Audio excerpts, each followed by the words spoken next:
start. Okay.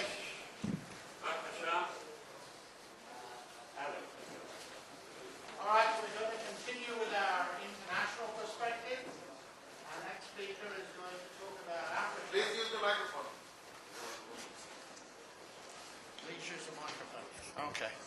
Our next speaker is going to talk about Africa, which is now fast becoming the new market and the developing nation of the world.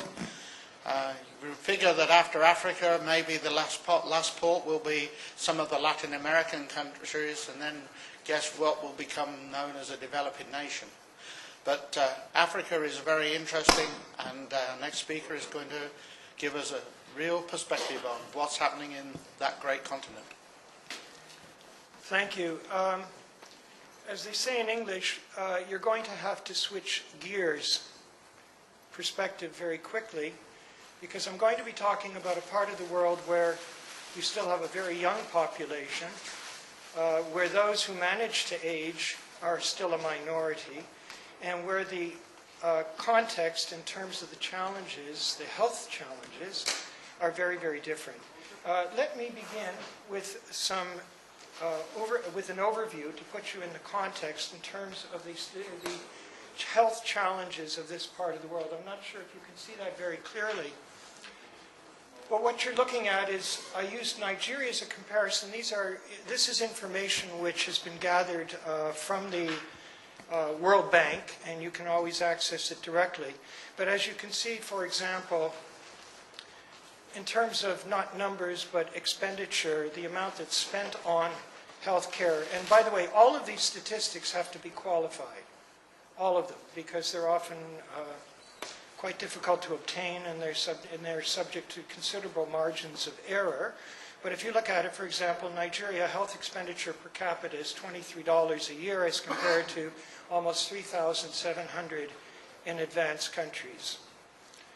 Look at the infant mortality rate, and you can see that it's 20 times higher than it is in high-income countries. Life expectancy is much lower, and in many of these countries it has declined precipitously, dropped as a result of HIV/AIDS, but also opportunistic infections, particularly tuberculosis in the last few years.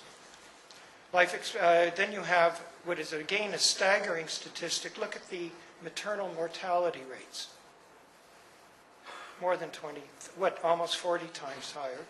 In Nigeria, less so, even higher for sub-Saharan Africa as a whole.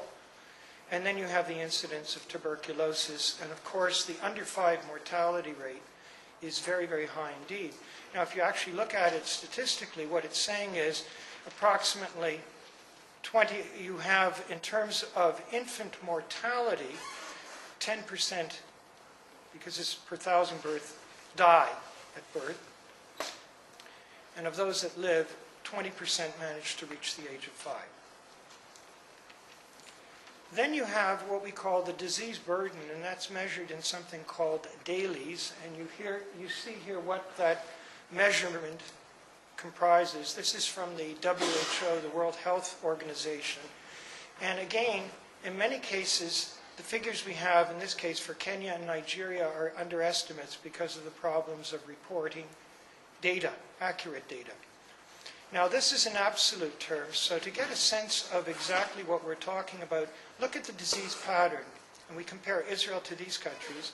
In Kenya, over 3/4 of the disease burden, measured by dailies, about 3/4, 75% is due to infectious and parasitic diseases. In Nigeria, it's even higher, because if you look at it, it's 41,000 over 56,000, which is almost 80%, are due to infectious and parasitic diseases. And this contrasts, of course, with Israel, where it's far, far lower.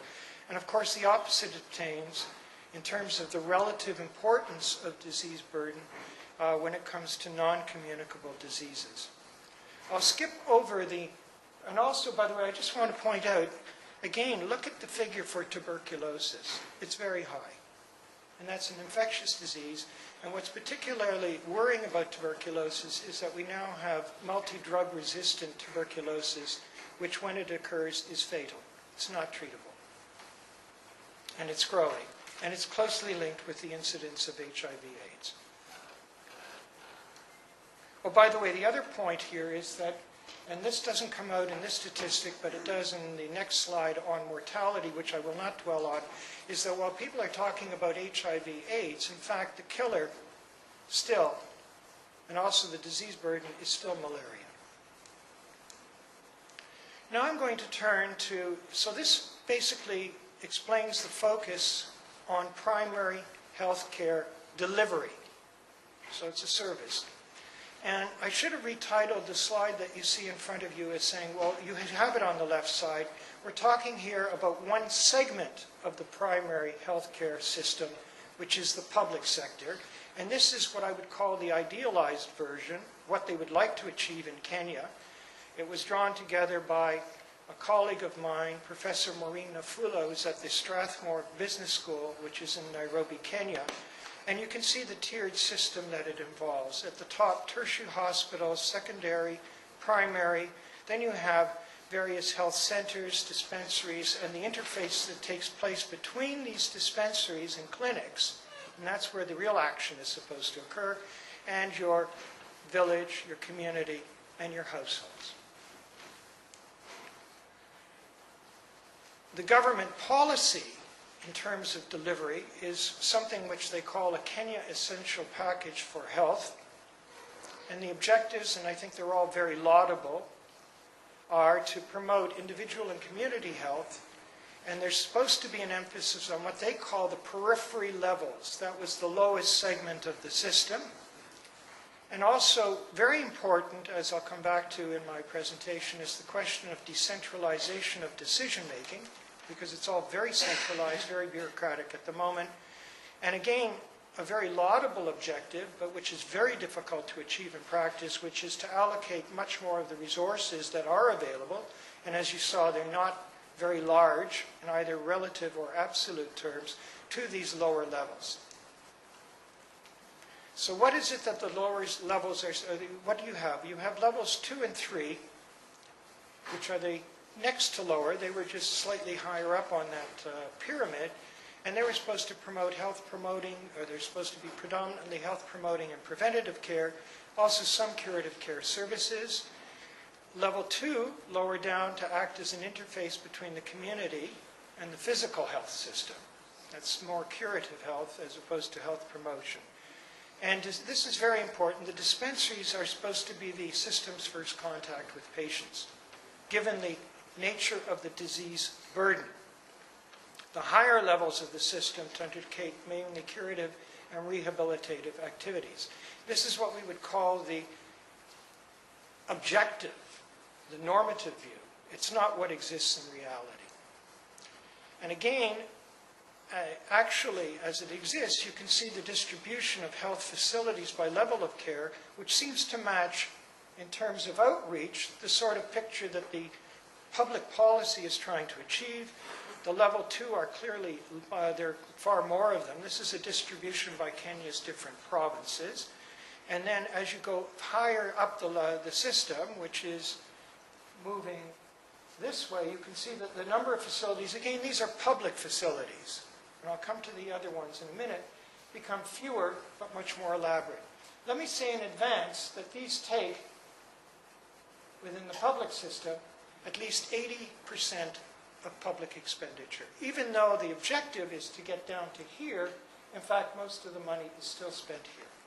And what's spent here, as I'll explain, is not spent on actual services themselves. So that's the picture. Let's try and complete the system of primary health care delivery by bringing in some more segments of it. Very important in Kenya, but also in many other African countries, is what we call the faith-based systems. I'll give you an example.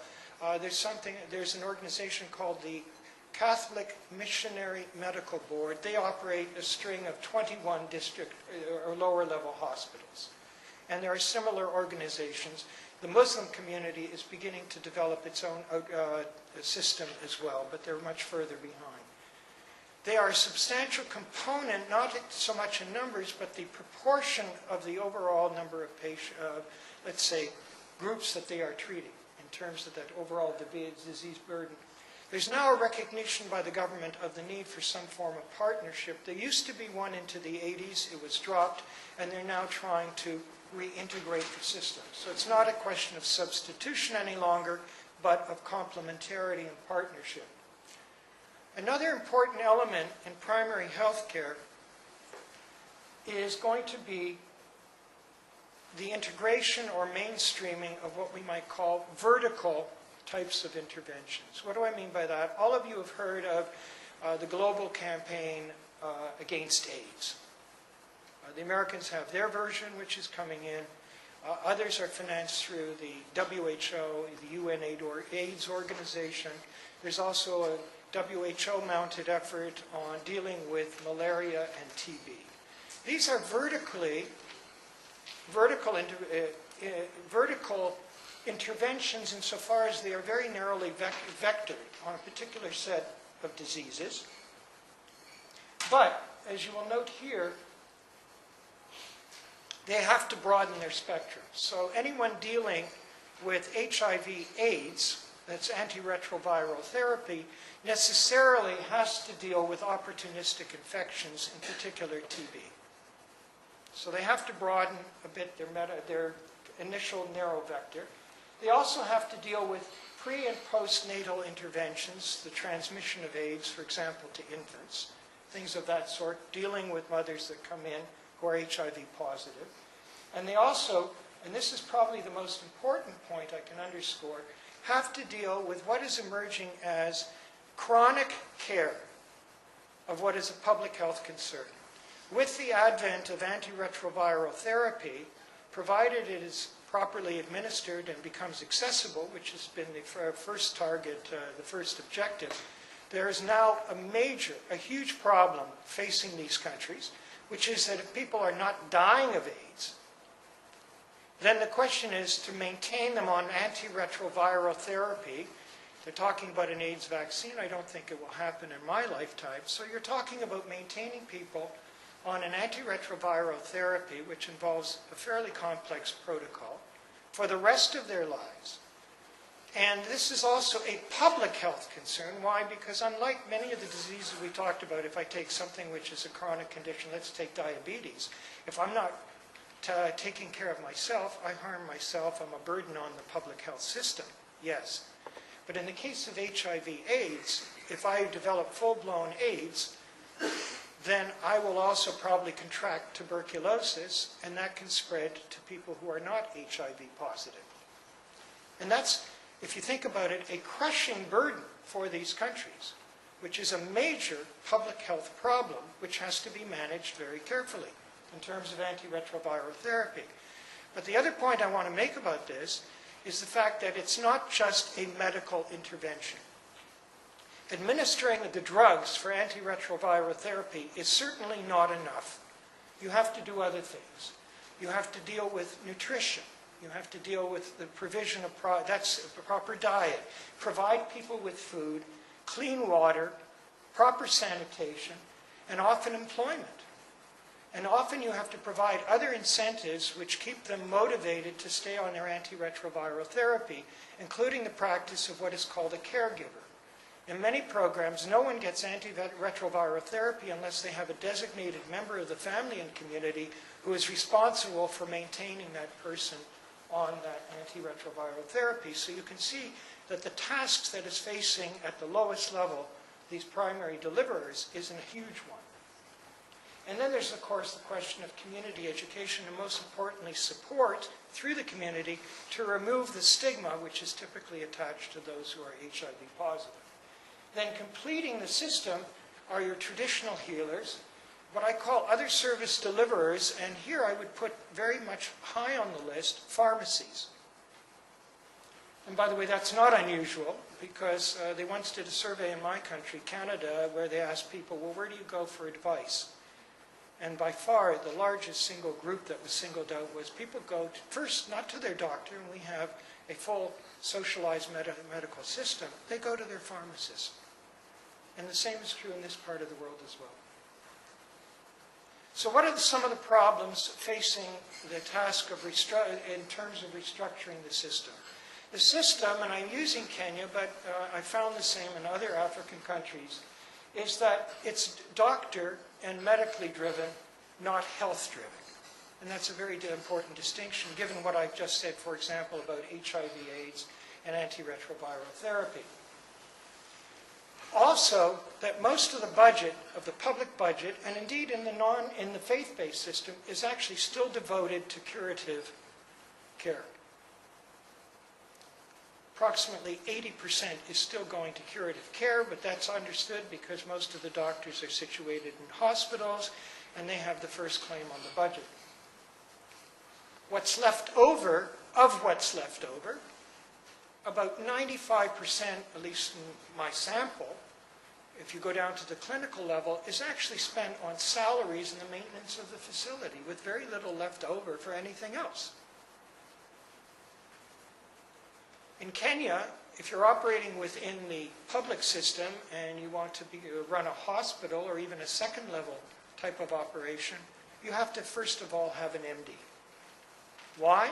It's an inherited feature of the system.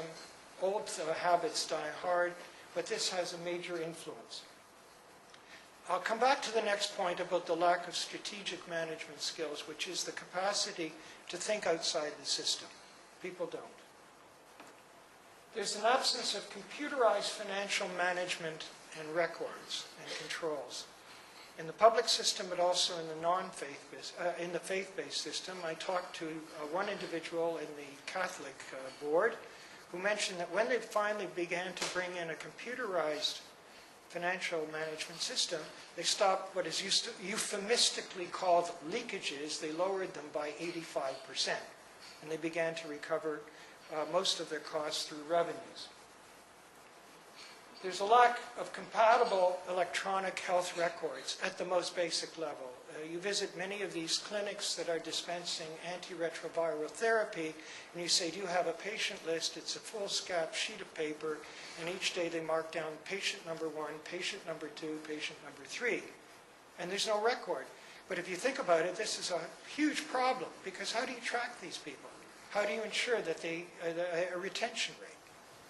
And again, a lot of work is going into this area, but it's very disparate, it's scattered, and there's a need for a system which is operable and user-friendly.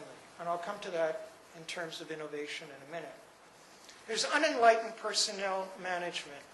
The people at the bottom who are, in 95% of the cases, women, who are often nurse practitioners, and run these clinics, basically are subject to top-down control.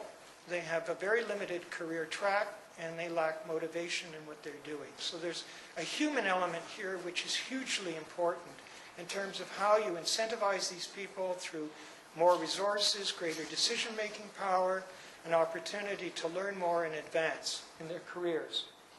And the decision-making is centralized. And finally, there's a lack of reliable, real-time information which is location-specific. If you get down to the clinic level, one size does not fit all. The disease pattern or the morbidity pattern in your particular location may be quite different from somewhere else, but in the absence of such information, the system as a whole lacks the flexibility of allowing these different clinics to respond to the actual disease burden within this area. In this respect, I can refer you to a fascinating project which was actually reported in The Economist. It's called THIP, and it's the Tanzanian Health Program, and where they demonstrated how the availability of such information can in fact have a dramatically positive impact on treatment, on the delivery of primary health care services. So what is needed? What you need is a standardized system for certainly electronic patient management. It's an electronic patient management system. Forget about compatible at the moment, although that should be put into the design. Secondly, you need also systems for facility management in terms of finance, personnel, and inventory at all levels. You need to monitor the health of your local population. There must be a means where very rapidly people at the clinic level can refer back for expert advice on particular problems that they're facing. Because the doctors are not located at this level. They'll be in provincial centers, which are often unreachable given the state of the roads and things of that sort. Finally, they also need, in terms of information, they need information for skill upgrading and continuing education. So a major need in terms of innovation in these systems is, and like what has been discussed earlier in terms of medical devices, a lot of the innovation has to occur in the area of information technology. But there are some changes emerging. Let me refer to some, and they're all based on the mobile phone, which is rapidly spreading in this part of the world. It's becoming it's quite amazing how rapidly people are now acquiring mobile phones. And let me give you one example. I'll give you one example, which is a project. It's called Voxiva. I don't know very much about it, but it's in 10 African countries. It involves a link between the local mobile phone providers, some of the major I think Motorola is involved, and the public health system. And the idea here is that people can enter or can take their cell phone, and there's a standardized, it pops up a standardized type of referral system, and they can immediately send off the information and start to get referrals. They can also enter data, which are required, and send it off. And more importantly, get feedback. At the moment, somebody sitting in a clinic in Kenya is required to fill out 57 forms a month. And none of that information is either relevant, they try and do it, but they don't see any value in it because none of that ever reaches them in a form that they can use. And of course, real-time communication. What would be the impact of this investment if we're talking about information? And I leave it with you because you're the experts in this area, some of you. One is there could be a significant improvement in health status. That's the objective. How would that happen? By better targeting of primary health care services, by also increasing receptivity, particularly these levels to innovation and change through improved efficiency. I mentioned about about financial management systems, patient management, greatly reduced waste and leakages, a decentralization of decision making. I can't stress very strongly enough the need for empowerment of people who are in the front line at the clinical level in terms of knowledge and motivation through this type of technology. And that's the heightened professionalism at all levels. And finally, of course, improved collaboration among the different service providers, and that's different segments of the system, as well as the vertical interventions I mentioned earlier. I want to conclude, if you'll indulge me, with that's the end of that part of the presentation, with two virtual slides, if you can imagine them. I want to add two more slides. The first one deals with some of my reflections on the presentations that have been made so far and how they may or may not relate to the sort of world that I've described to you. And the second one relates to an immediate concern which we have, which hasn't been discussed directly, which is what is the contribution in this case of business schools to this mix. Now, in reflecting on the presentation, I'm in full agreement with our keynote speaker, who emphasized the role of information, although I've shaped it in a particularly different form, but I think it's absolutely essential. Let me move to my second point, and that is that Professor Shalowitz presented yesterday a very interesting matrix. I was really grabbed by it. For those of you who may not recall it, or those who were not here, he presented across the horizontal axis questions about who pays, how they pay, what they will pay for, and things of that sort. And that's a very useful distinction. Why? Because it distinguishes, it's a very useful way of looking at things. Why? In my world, it distinguishes between what we might call needs and effective demand. The needs are huge, you can see that.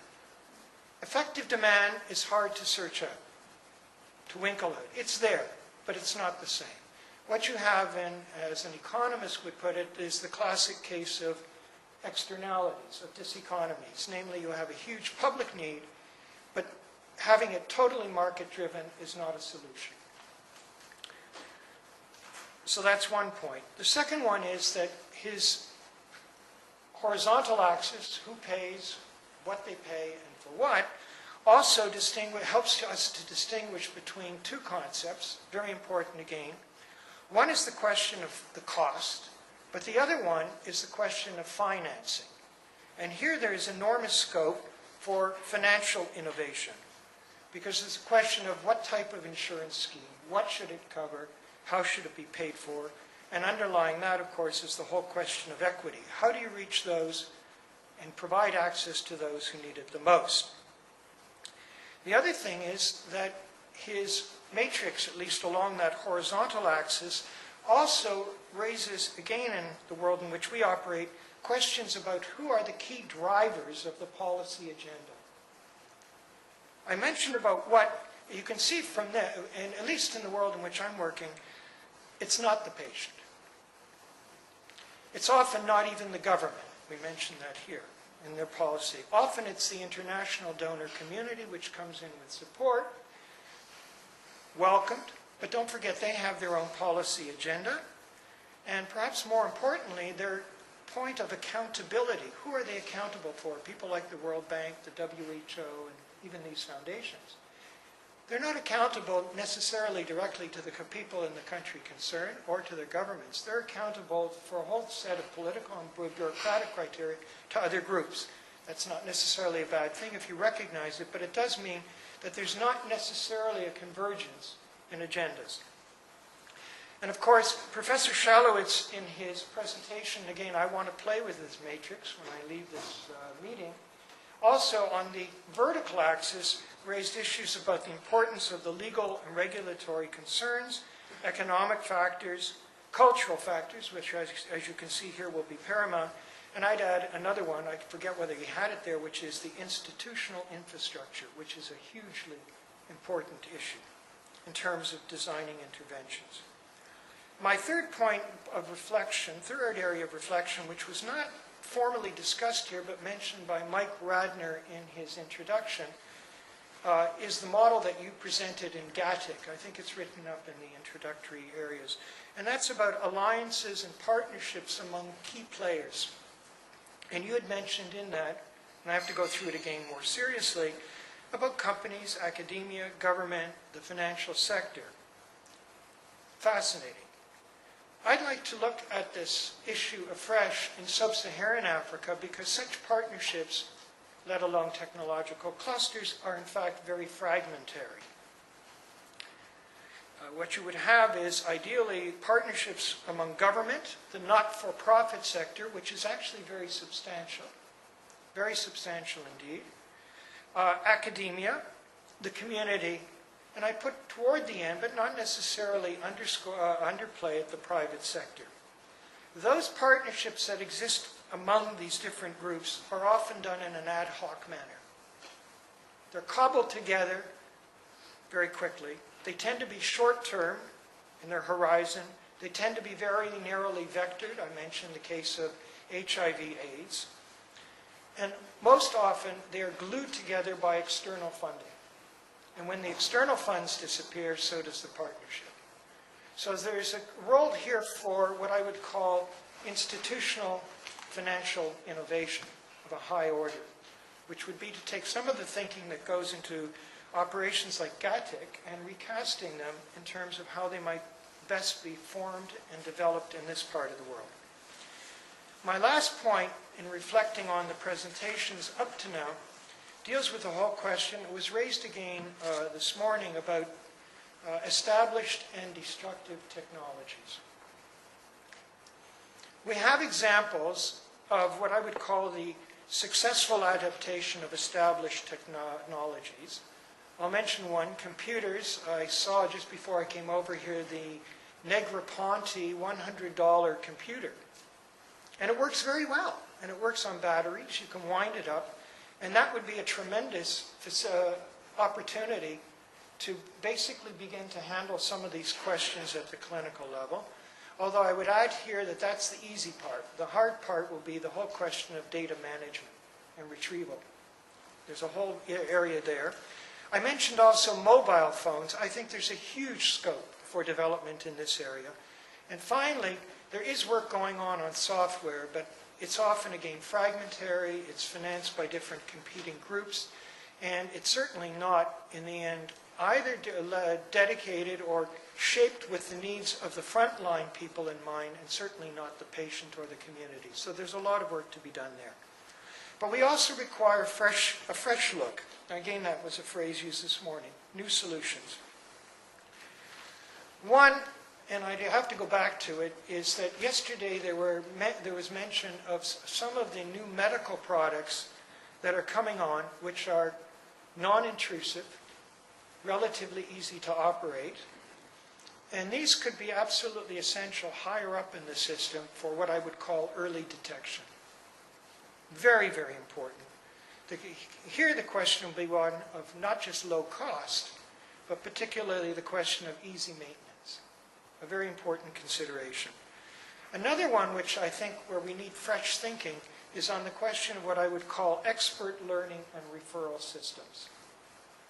I've seen it in the area in India. Somebody mentioned India this morning, didn't quite get into it. I've seen the Indians now adapting mobile phone technology for agricultural extension workers who are dealing with farmers in the field, where the extension worker can quickly get a referral on a particular disease or send in data. And they also use it for distance education. So the question is, what can be done in the health field, particularly in primary health? So that's virtual slide number one. If you will indulge me on virtual slide number two, I'd like to deal with the question of what is the role, not of management per se, but of business schools. What is it, the value added that they can bring to the table? Because up to now, they haven't really been part of this. But I do see a role for them, and a very critical role. And I'd like to divide their potential contribution into two. The first deals with what I would call functional management competencies. Things like financial management, human resource management, and things of that sort, where the business schools do operate in that area. But what do they bring as opposed to, for example, institutes of public health or management institute, what you call, I think here, Michlalot, colleges.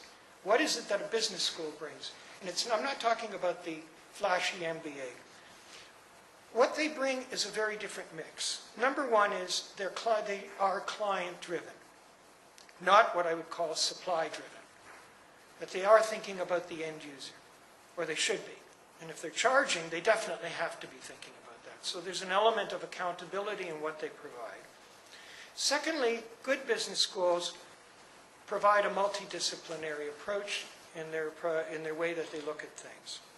Thirdly, they tend to be very, very flexible in their modes of delivery. We've heard about executive MBAs, short courses, distance education.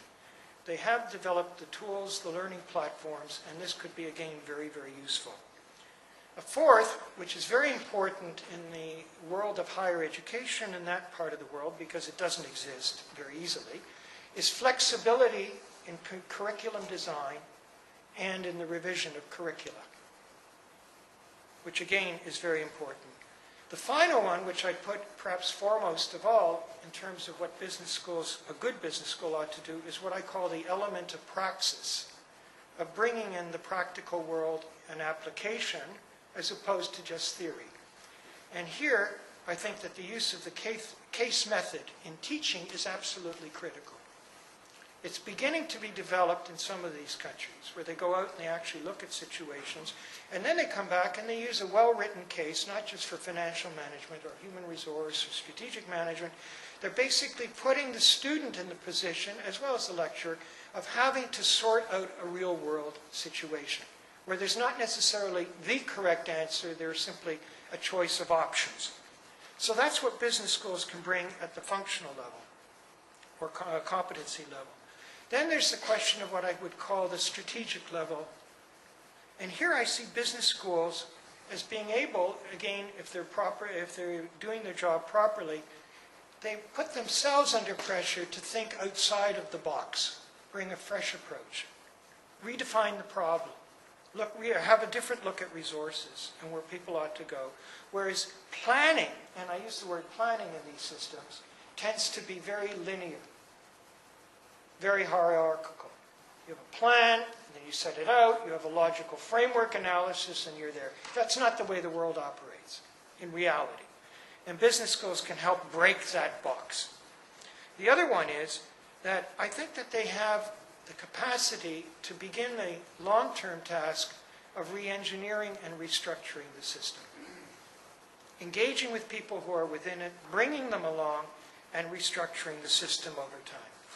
And in conclusion, I would like to thank you for inviting me, and through me, Merck, to this meeting.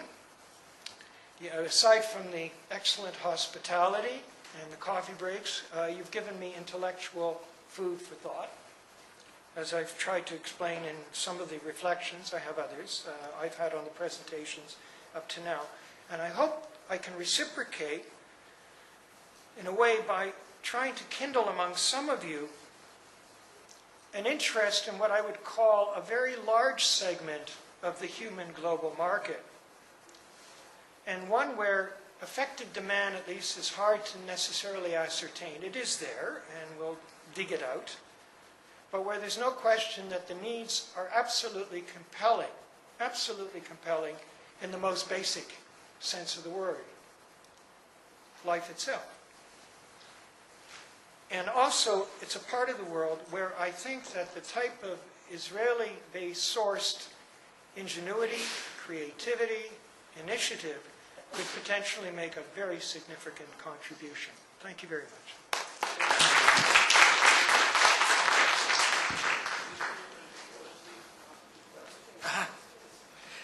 Can we hold the questions? He didn't have the last two slides.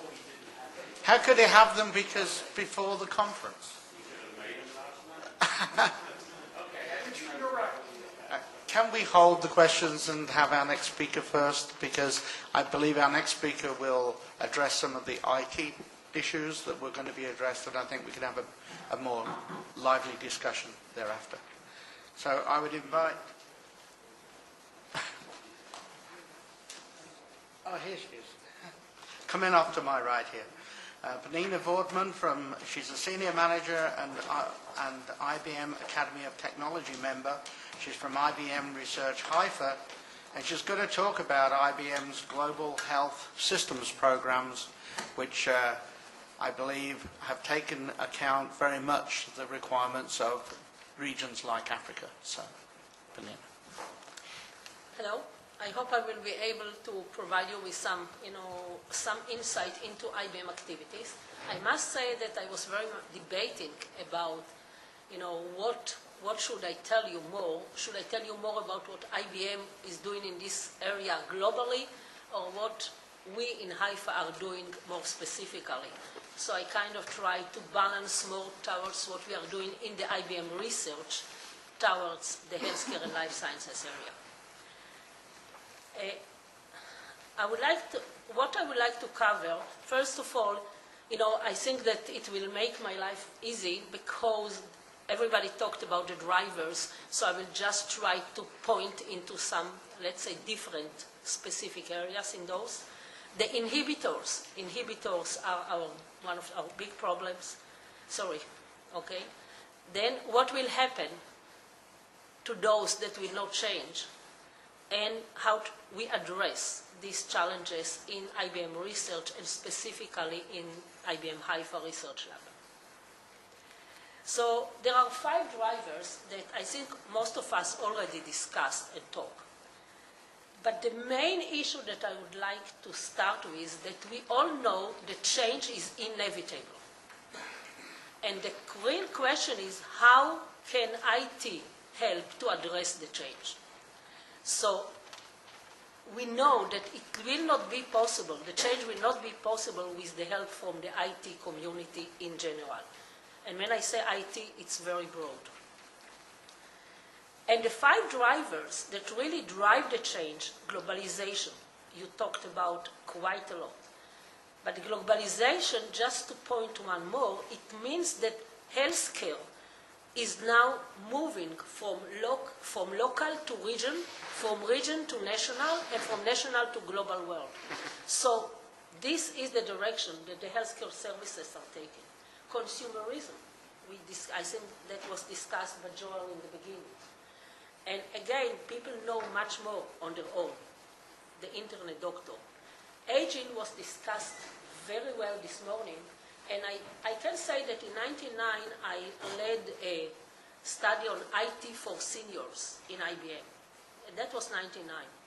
I would say that not many things changed, but one thing definitely changed. The motivation for seniors to use IT changed a lot. And I will not get into it too much, but the internet made a change, and what is interesting in the virtual worlds community, Second Life, etc., that we are working in this area as well, there are more 50-plus people, users than the young users. Overweight population, it was not mentioned, but this is, again, maybe more in the US than in other countries. But overweight population is a problem, and that must be addressed. Diseases that are more expensive to treat, 2 types. Chronic diseases, 75% worldwide and 80% in the US of the resources are consumed by chronic diseases. So it's the majority that is being used by a small number of the population relatively. And the other types is that these new diseases that require and are new drugs and are very expensive to treat. And, new diseases such as AIDS and other epidemiology that we see all the time. And the new medical technologies and treatment, again, I want just to mention one point that was not mentioned until now. And I want to mention that some of the new medical technology, challenge us with how to balance between moral, social, and legislation. I mean, how do we treat stem cell research, cloning, genetics? This poses additional challenges from the social policies and from moral point of view. And the inhibitors, so financial constraints we all know about, social expectations. I mean, some people expect, that everything, they need to get everything on their own. And there is a lack of aligned incentives, which means that we pay, but we don't have the quality, the service quality aligned with what we pay. And inability to balance short-term and long-term. Short-term means that, we see what we are going to pay next month, and the insurance companies see what they get, in the next few years. But they cannot afford to look on the long term. And the last but not least, and this is where I will focus most of my talk on the research, is the ability to access and share information. This is the base to enable us to direct all these issues. IBM has a white paper, I'm not sure how many of you are familiar with, and I recommend that you get it and download it and read it, called Healthcare 2015. Win-win or lose-lose. And this is from that paper. And what you see on the horizontal axis, you see the drivers. On the vertical axis, you really see the inhibitors, the willingness to change. And the problem will be on the right side. I mean, the benefit will be on the win-win, those countries that have drivers, strong drivers, and they are willing to change. On the other hand, the lose-lose will be dramatic, and more in countries like the US. Because lose-lose means that there are drivers, but there is unwillingness. And for example, one of the problems, just think about one aspect of it. if, for example, the US goes to Medicare only, you have a problem because they will not want to pay enough money. Doctors, physicians will run away from those organizations because there will not be investment, not be technology, no innovation, and that's something that can really provide a big threat to the whole medical community in those countries. Then you have the countries that have, low drivers, and, that's, they can be incremental or more or less the same, but, that's, when you don't have the drivers, the problem is not such a big one. Just to mention about the social concerns. One people think today, fix me regardless of the cost of the cost. And in the future, what you want to do, you want to be able to say, keep me well. Don't cure me when I'm sick. Keep me well, but when I'm not sick. The other problem is, that people think it's, their social rights. Now, if people don't change their behavior, if they get fat and they weigh 200 kilograms, they come to you and say, you insurance company, you cure me, you treat me. We have to get everybody accountable for how do they do and how do they treat. So wellness and prevention is going to be our only chance to meet healthcare challenges in the future. That's one of the conclusions that we must take. So, and just to say that we want people to take more responsibility for their own health care. People smoke and smoke and smoke, and then they say, cure me. And that's part of the issue that we need to struggle with, which is not a technology issue at all. Then, of course, you want to have, people want to really get better health care, better value, and what you'll see probably is some health, intermediary, some mediators for the health care. And what is key to everything, as I said, is the access to the information, the electronic health records, the personal health records. So, just to conclude, the stakes are high. Consequences of failing could be very severe, specifically in developed countries. In developed countries, much more problematic than in the underdeveloped or developing countries. But, the healthcare system that will succeed can be highly valuable for those countries. Just to mention some of the activities of IBM in this area, IBM is working in many places in the world. So, for example, accessing the information to the consumer is important because, then everybody is able to do it. So there are portals. One of the first countries where, we were in IBM, we developed and we deployed a portal is Denmark. Denmark has a portal for all the citizens of Denmark. Some other cases in UPMC, it's University, of Pennsylvania, it's with Pittsburgh Medical Center and the University of Pennsylvania together. They started to integrate all the information which was scattered. They had a huge amount of servers there. There was, this is not from IBM, this is from Healthcare Insight. Just by consolidating the servers, they predicted $20 million saving. Already, they now say that they are going to see $40 million saving. So some of the basic IT technology that exists in banking, that exists in other industries, and were not applied in the healthcare, start to show their benefits. And others, like, projects in Geisinger, with the 3 hospitals, 3 campuses of Geisinger, they already have 10 years of electronic health records. Now they are in the next stage, starting to integrate. So how do you address the challenges and the innovation, in healthcare and life sciences at IBM Research? And as I said, I'll focus on IBM Haifa. Few words. We have 8 research labs in IBM in the world. One of them is in Haifa for many years. The other 8 are 3 in the US, the very large one in the upstate New York, Watson area, one in Zurich, one in Haifa, Tokyo, Beijing, and India.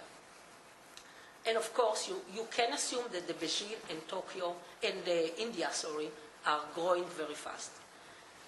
It was mentioned yesterday, I don't remember if it was by Intel, by Elon, or by somebody else, how all those companies start to come to Israel. Usually, it started with a single person, Israeli who wanted to come back, who understood, who stayed in the US for many years, understood the culture, and started this. In our case, we were lucky to have, Professor Joe Raviv, who unfortunately passed away in an accident, in a tragic accident, but he established this in 72 with 3 people. I can say that during the years, we succeeded to grow all the time, even in those years that the whole IBM shrank, when the IBM had a business case. And what you see with spin-off, we have currently a hardware design lab and a software development lab. So we are, by acquisition, now IBM is increasing the labs in Israel, which is good for the Israel community, but it means that we don't have only a research lab, but we also have development labs, which is different. Okay, so research is focused on 5 strategic challenges. First one, that as I say, I rest most of my time, improve the operational efficiency, safety, and manage care through information-based medicine. Information-based medicine is the base of how do we use all the information to help medicine. The second, develop new and more effective drugs faster and cheaper. Develop predictive models. This is where we use a lot of machine learning technology, predictive models based on better understanding of the biological systems, improve diagnosis and treatment, and translate molecular biology research into medical care. I can say in the last point, the 5th one, we don't do anything in Haifa. On the other 4, we do. So focusing on the first one, the improve of the operational efficiency and safety and managed care. Just want to say one word, which is, I think maybe some of you know or not. We just started an open collaboration project on this topic with the Rambam Hospital and the Technion Industrial and Management Engineering faculty, which I believe we hope so, will be a start to a very good results. And what is really important, it shows you the collaboration and the clusters, that we are not using only medical for medical.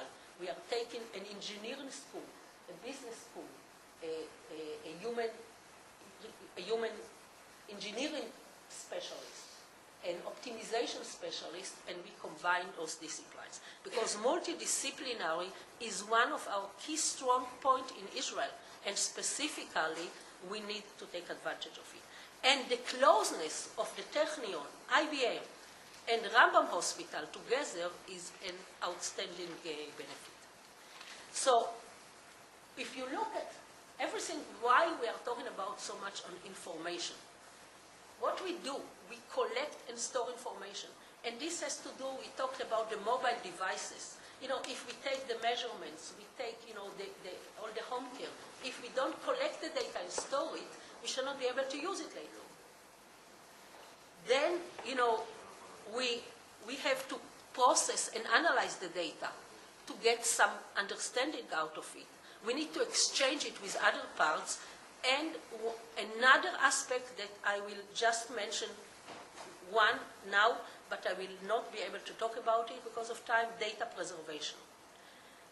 Data preservation is an issue that started to appear. It started to appear in museums. You know that we can read the scrolls of the Judah Desert Scrolls today, but can we read a word-perfect document that was produced 10 or 15 years ago? No. That data is lost.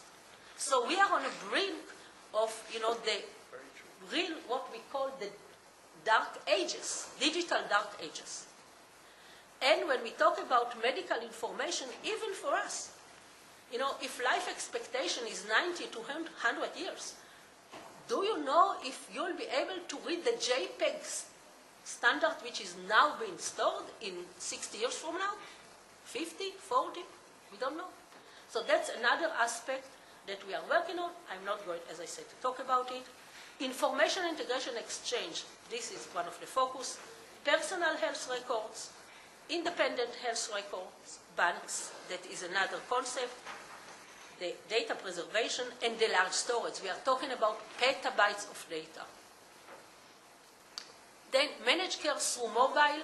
Again, I will have to skip just to mention we are doing in this area using RFIDs in hospitals, patient tracking, and a project of care again in Denmark, in Aarhus, which is in Jutland, and public health that I will mention much more. So what drives us forward? What really drew us forward? We initially understood that we have hundreds of disparate data sources. Every one is different. We have legacy systems. Everybody has data formats, different data formats. We need to find a way how we can address this problem. Another one is we all say we have to work in clusters. We have to collaborate. No one can do it all. Not even one company can do it all. So we need to be able to interoperate and collaborate. And bioinformatics. Bioinformatics is important in order to also be able to integrate, analyze very large, complex biology and biological and epidemiological data sets. One of the issues that we have to discuss, the patient is us. I am the patient, you are the patient. All of us are the patients. When we say the patient, sometimes I hear as we are thinking about somebody else. No, it's us. Everything, all the information comes from us. So there are two trends. One I would call centric and one I call democratic.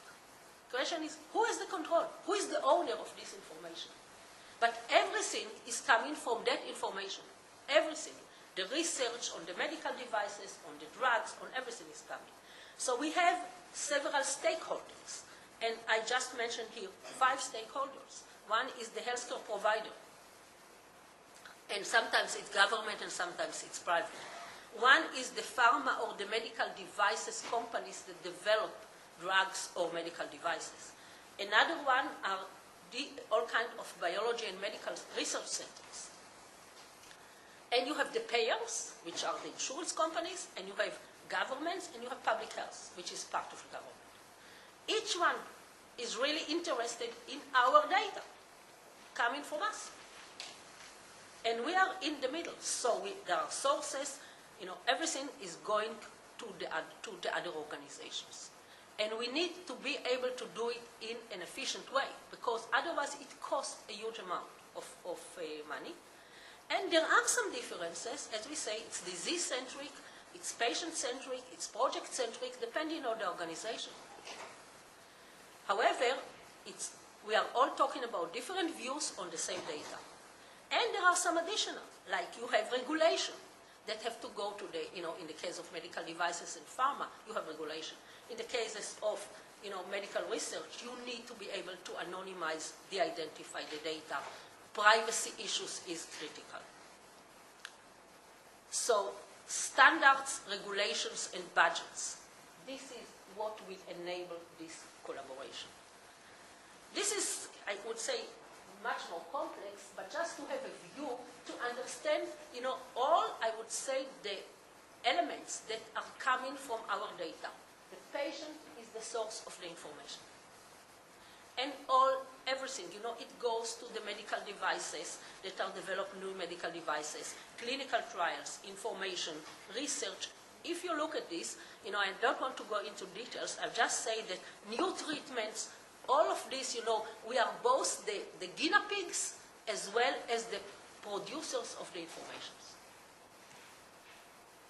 So I clicked on the roll. Okay, so what are really being generated? Lifelong longitudinal EHR banks. regional healthcare information organization. We have all kind of store for those information. Clinical trials, research databases, all of those are being fed by the information that comes from us, and public health, of course, as well. This just shows, this is from, January 2006, but just show the adoption of electronic health records around the world.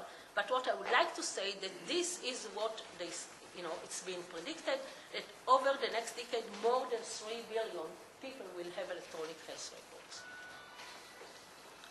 which means it will help us.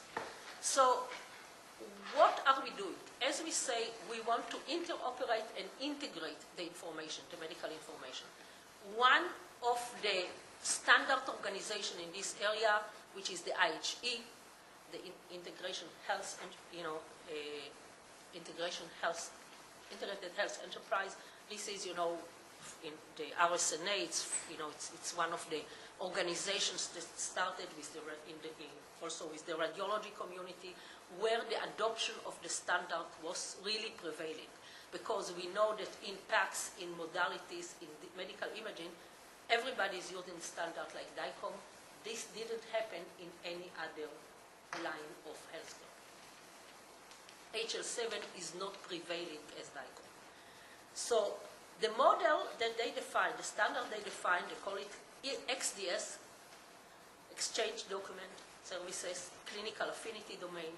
And in this case, what is really happening is that there is a registry, there is a patient identity manager, there is an audit manager, and all the documents, every document can come from any organization, either from the physician office or from the clinic or from the hospital. All of those information can come and be transformed to a standard model called clinical document architecture, which is part of the HL7. So one of the things that we did is we implemented and developed all this interoperability infrastructure, which is working today. Sorry. In the US, it was delivered on January 2007, starting in the US between Fishkill, Research Triangle, which is Raleigh, Durham, and Rockingham counties, 3 counties in the US, 2 in North Carolina. And what they able to do is exchange information using this infrastructure between those different counties. And you know that in the huge project in Canada, it's institutional, it's driven by the government. It's good, but there are people who think, why should the government own my health record? So PHR, the personal health record, means that all the information about my health, my behavior, my smoking, my not doing or doing in sports, it's all related. My genomic information, I own it. And as we say, we come from sources. The HIMSS, for example, define electronic PHR, electronic personal health record, as universal, accessible, lay-person comprehensible. It's a layman person comprehensible. Lifelong tool for managing relevant health information. And what is the issue is that the ePHR is owned, managed, and shared by the individual or their legal proxy, not by the institution. So this is what we are talking. It's not a legal record, but it is information that I can give to any doctor I want, which means if I travel between countries, I may be able to give this personal health care record to anyone. So we are talking about womb to tomb. We have health records from before we were born until now. So, okay. And as you can see, everything is, including the behavioral data, is within the patient. So there are some, I wanted to kind of go into how do we use it, how we can take control of it, what are the new business models that can be developed. And we talk about, consumer-centric or non-centric model. A non-centric model is a model where you can have the data on anything, on your card, or on a USB, or on your phone, but you have it on a distributed manner on your computer, okay?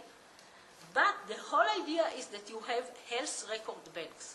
We put our money in the banks. Why shouldn't we have banks that hold our health records? We need it all our life. We need the same. It's, we have to give power of authority to somebody, a legal proxy, to take our money if we can. We need to do the same for our health information if we can't use it. And therefore, there are two models. One is the consumer, and the other one is the independent. Independent means there is a business model, there can be some service company, some other company that will be our bank, that will provide these bank services. Can be a new interesting model, and that means that all the organization, the healthcare provider, the home care will submit their information into these health record banks, and now we go back to the XDS standard, how they will be able to do it, because there is a standard. So everything will be exported to the CDA, the XDS, the standards that exist today. Therefore, we shall not have the problem. Just few words on analytics, and I put it here, although I was debating. One of the problems now that we have all the electronic health records and all the personal health records, we have all this data, all this information, how will the doctor deal with it? It's too much information. So we need to use some analytics tool to summarize. And depending on the incident I go to the doctor with, I need to summarize the information for that incident. This is the healthcare analytics. Going to public health. This is, I think, one of the nice stories. You see the map, and you see Israel complete with Gaza Strip, with, West Bank, with Jordan, the great Israel. But that's Jordan, Palestinian authorities, and Israel together. And this is called the Middle East Consortium on Infectious Disease Surveillance. You know what public health is about? It's about the ability to control infectious diseases. When you have avian flu, how do you control it? Today, it's being controlled. And we have relationship with the Palestinian authorities and with Jordan because this is key. So, but everything is done using papers and fax and telephones. How to build a way, how to build really a database that everything will be more automated, require much less manual work. So this is one of the projects that we are doing. And as you see, centers and university in Middle East and Amman and Jordan. What we did, we just took this XDS standard and we say, let's modify it a little bit, apply it to public health. And because the XDS has, again, it has the hospital, the institute, it has the affinity domain, the region, it has the national. Because of that, we could do the same in the public health. So what you see, we have, the regional layers, which is hospitals. You have the national layer, the CDC in Israel, the Center for Disease Control, and the CDC in Jordan, and the CDC in the Palestinian authorities. And then you have an international layer. So just to show that when we talk, we talked a lot here about collaboration and clusters. Here you see a cluster, which is completely different, but it's a cluster and collaboration regardless of all the difficulties, the political difficulties. And the public, we call it public health affinity domain, is the concept of private and public organization working together under a common set of policies and infrastructure, just to do the sharing.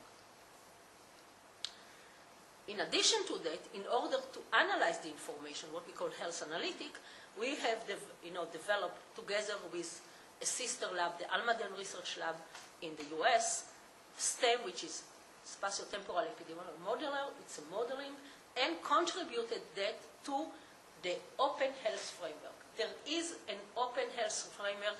It's open source, which means the source is available, everything is available. IBM is a strong believer in open source and in standards, and therefore this was, contributed there. Now, as I said, most of my talk will focus on the integration interoperability. I will say few words on the, some of the things that we do for the development of new drugs, faster, etc. 5 minutes. Okay.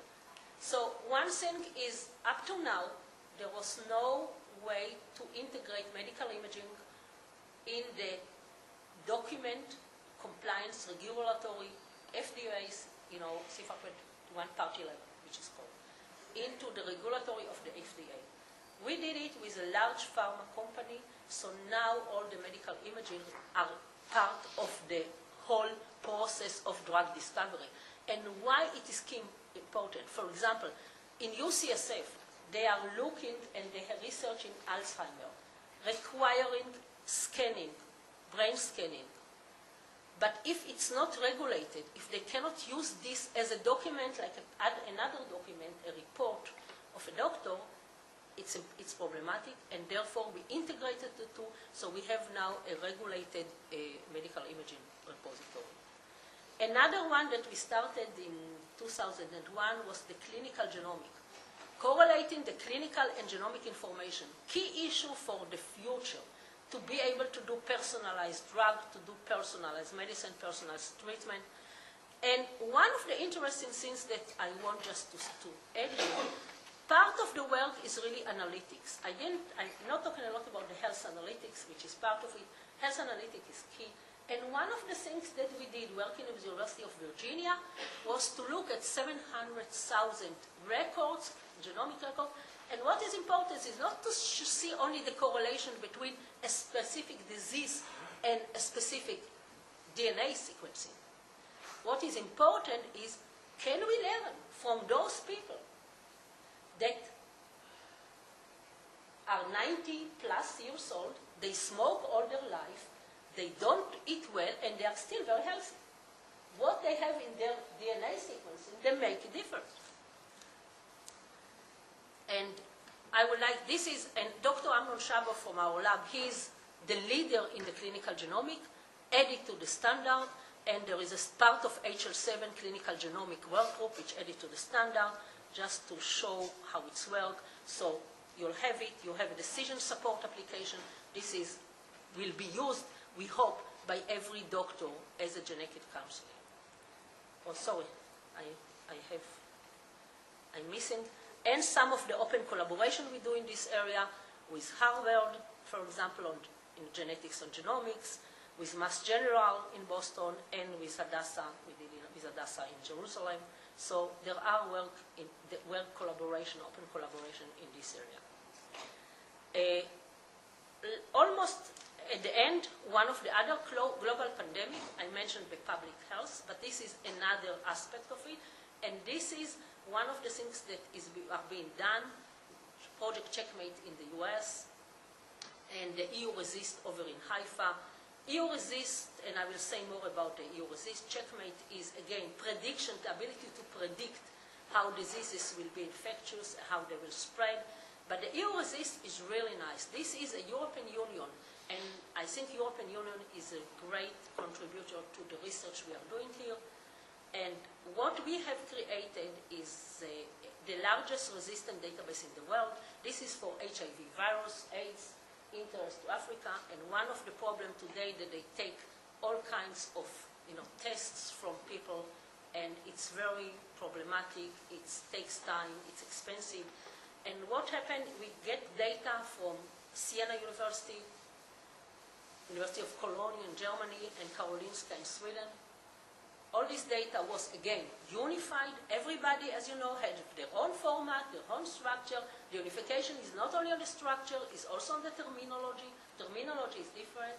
So if we had to take all this, integrate it in a way that it will be understood by everybody, and this database is open to the whole community.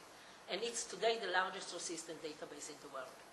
And again, using machine learning to be able to predict when the virus will develop the resistance to the drug, not when the patient will develop the resistance, but then when the virus will have the mutation that will develop this resistance to the drug. And the drug is not a drug, as you know, it's a cocktail. So this was in the use of real machine learning technology. Diagnostic, improvement diagnostic, few words just to say, IBM developed the cell processor. Cell processor is a multi-core processor.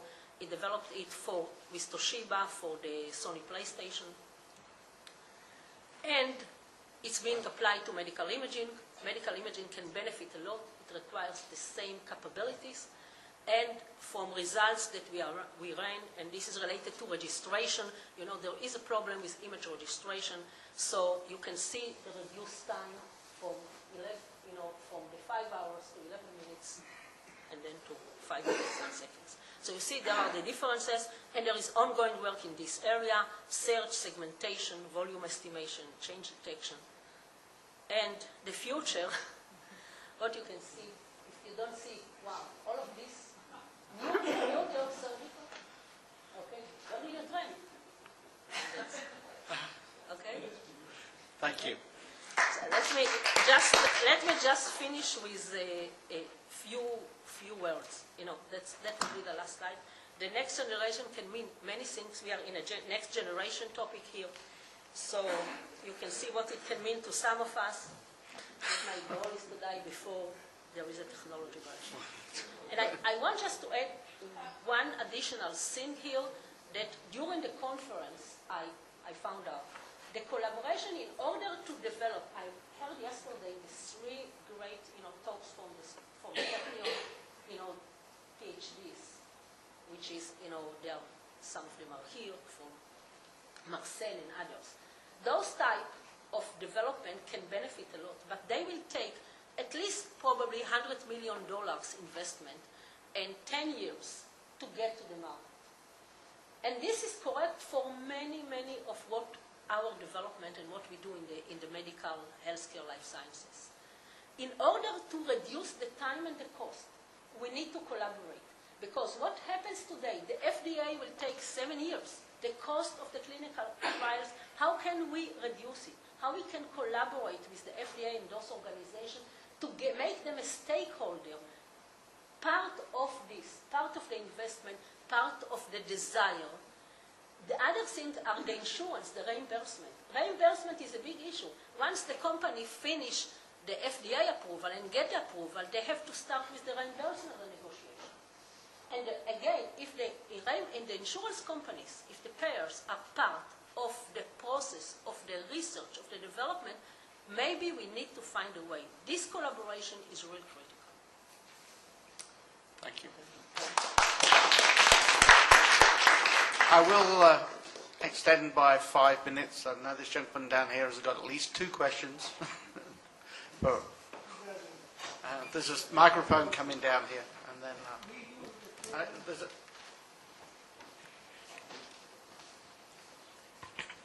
Both of us use the term patient-centric, but in quite different ways, I think.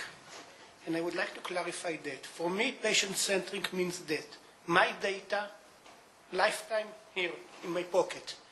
When I don't want anybody to see it, I don't take it out of the pocket. And what happens when you lose it? There are backup solutions, don't worry. What does patient-centric mean to you? That the patient's HMO can see it? The patient's... To me, it means that the patient owns the data and has control of it. Whether it is in my pocket or in somewhere else, it doesn't matter. But I give access to whoever wants to use it. It does matter, because if it's in my pocket, I can believe it's mine. If it's in your database, funded, constructed, built, and management, let's say by HMO. Do you have all your money in your pocket? Unfortunately, money is a large, but I don't trust my bank either. And I tend to keep a constant overdraft in my bank. That's okay. That's the same thing. You can control if you have capability. No, it's not the same. It's not the same. It's very much not the same, because once genomic data starts to go into the databases, the possibility of genetic discrimination becomes very real and extremely unpleasant. If you think back to Germany in the 30s, you'll know what I mean. And I'm not sure the temptation can be resisted even if by Western governments. That's possible, but I think this is not a technical question. And True, as you see, in but Canada, everything is going to be by the government, controlled by the government. poor Canadians, they'll find out they don't like it. I'm very certain of it. And there's another point. I can take this time as a product, and tell the professor from work whose name I don't remember, and I apologize for that, here, take this to Africa. It will solve part of your problem there. Can you do the same with your system? The idea is that the access, if you provide access, that's the idea. But I think it's... How can you do it in Africa? Are you going to build data centers, air-conditioned data centers with $1 million of equipment out there? Who's going to pay for No, it? the data center does not have to be in Africa. But then when you most need it, when there's some sort of catastrophe, a hurricane, something, the data center is not accessible. No, the data centers are multiplexed and they're backed up. Satellite, multiplexed, I still go to my doctor in the hospital and he can't get into the database in this same hospital. If you have a hybrid, you can have it in your pocket, but you also have it somewhere else. Yes. Fine. I think But it has to make... I think you're arguing about what is going to become personal choice. If somebody wants to carry a card in their pocket, then I think that will be completely compatible. But I guess that most people in the world, especially the younger generations, will be quite happy to have it in a bank vault and just deal with it electronically and sign the release to the service providers. In other words, that service provider wants to see my data, I have to sign the release, and he has like an equivalent of a direct debit to my account. The same way we deal with finance. And Go with microphone. And then you can walk back over there. Don't go too far. I have one comment.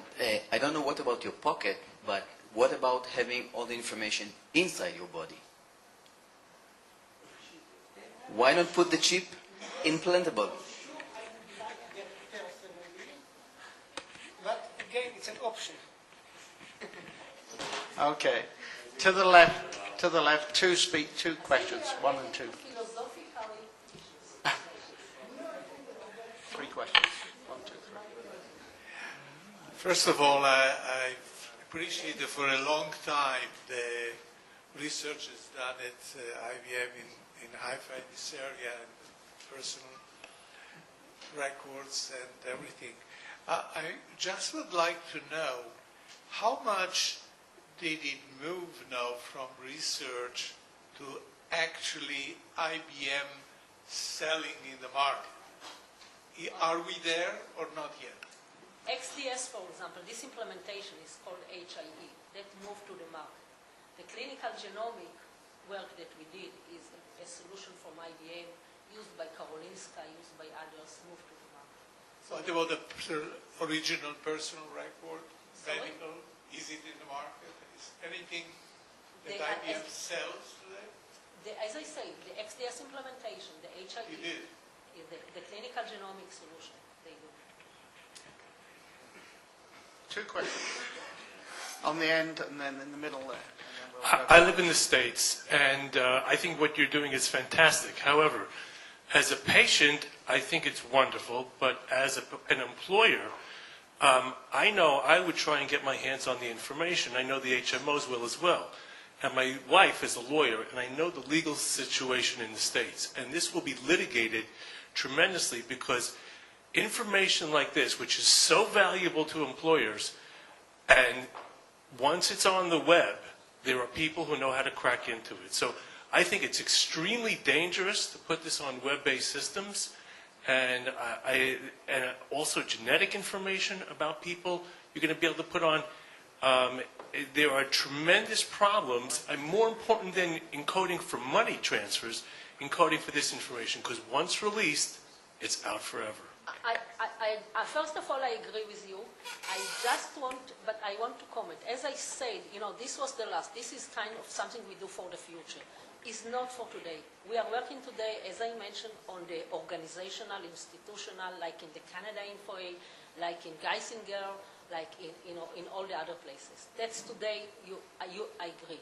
I am challenging. I'm putting this because the question really is, like you mentioned, it's be in my pocket. I say the alternative will be a bank. This is what what we think that maybe it's not next year, maybe it's not in 2 years, but we should start seeing that. Initially, I believe from some organization intranet. IBM, by the way, opened a place for the employees of the company to store their health records. But I would prefer to store it not in my company, not in my employer, but in some independent provider. Okay, we have one more question just there, and then one of our speakers will finish. So this just gentleman there. I wanted to ask about, you mentioned a few times the use of machine learning. I'm myself working on these kind of things with Soroka actually. And the question is, and it's also related to their comments about having personal information, which doesn't allow IBM tools or other researchers to try to acquire, discover knowledge from many patients. Then we stop ourselves capability to learn from this information and to apply it later. And the question to you, but the question to you is, how are you going to use the knowledge that you will discover? Are you going to share it, or are you going to sell tools in which each clinic will have their knowledge, or what's the business model behind this? So the whole idea of exchange, okay, it means that you can send it, and I mentioned it in the beginning, you can anonymize. We are working, we have a solution to anonymize, de-identify, with a lot of technology inside. It's not only remove, it has a lot of connotation. You need to get a unique anonymized ID.